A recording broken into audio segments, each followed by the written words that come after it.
pressure to me is on the defending champs. Key, they return all 22, plus the coaches. You brought that up the other day, the coaching staff intact, too. They're at home. Dallas is missing Zach Martin. All of this, right? Dak is coming off the shoulder and the feet and the whole thing. To me, all the pressure's on Tampa. This is like all upside for Dallas, all potential downside for Tampa unless they win, Key. Yeah, I mean, Dallas is playing with house money, right? It's one of those situations where they have really nothing to lose for the most part. But when you talk about a loaded team like the Tampa Bay Buccaneers at home, they're not going to get caught up in the ring celebration or dropping of the banter. Then that's not going to happen. It's going to be jacked up. They're going to be ready to play. You bring back 22 guys that started for you. Now, I don't know how many reserves they bring back, but they bring back some reserves as well. I mentioned the other day, all three coordinators, special teams coordinator, offensive, defensive coordinator, plus the head coach all come back. When you are in a system for the second time around, like a Gronkowski and a Tom Brady, Preach. you now have a different feel for things. It's totally different. You had an offseason, a traditional offseason, where a year ago you was practicing in a park with helicopters flying around to get a glimpse at you and to see what you look like. So this is a way different situation, Max. I think this team is poised to make a nice noise in the AFC or in the NFC South. Everyone's super high on the Bucs. Not like every year the defending champs are anointed the way the Bucs have been. Keyshawn, J. Will, and Max is presented by Progressive Insurance, by the way. All guests join us on the Goodyear Hotline. What are you most looking forward to tonight, Jay? Yesterday, watching Derek Jeter give his speech, Captain. It brought me back because there were a lot of baseball games that I went to where I watched him play, and also working with him with the Players Tribune. Like moments where you're around people like that and you see them actually perform, and you're like, man, that's incredible. And I think yesterday brought me back to something for Tom Brady. Obviously, a lot of talking topics: Dak Prescott, how will he bounce back? Ezekiel Elliott can get back to that form. Dallas, can they be the team we expect them to be because of the talent? The Bucs are really good.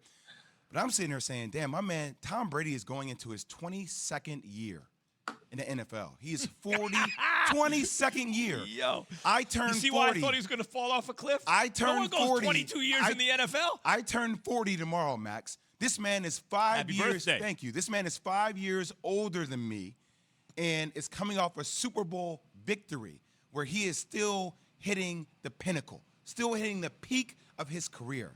And I think this year for me and tonight, I don't want to take that for granted anymore. I know we always get lost in I think the debate is over about GOAT debate for Tom Brady, and other people might have different feelings on that. But just I think appreciating how much longer I might see Tom Brady is something that I'm starting to think more about, considering I saw Derek Jeter yesterday. That's legit. I get it. Key, what are you most looking forward to tonight?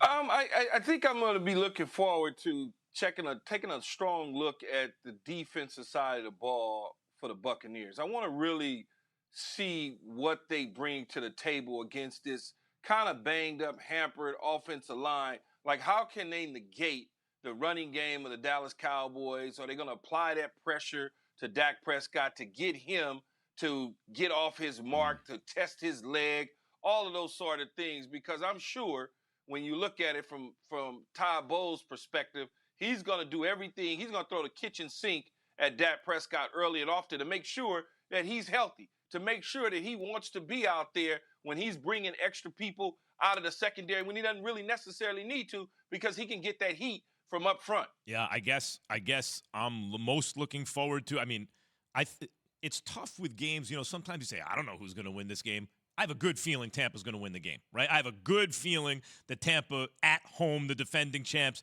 beats a Dallas team that didn't have a defense last year, even if they gotten better, all that.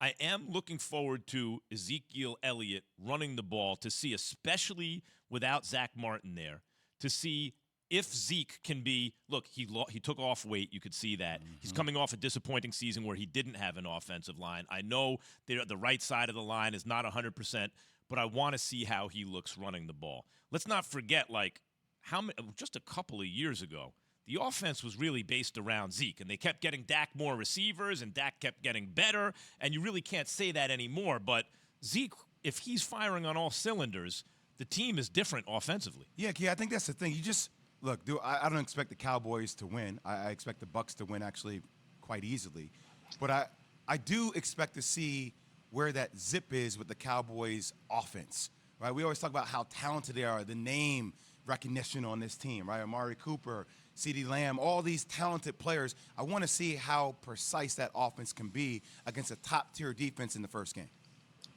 You know, they just got to go out there and do what they do. They can't get caught up in worrying about, you know, the names. They can't worry about those sort of things because on the other side, they got names too.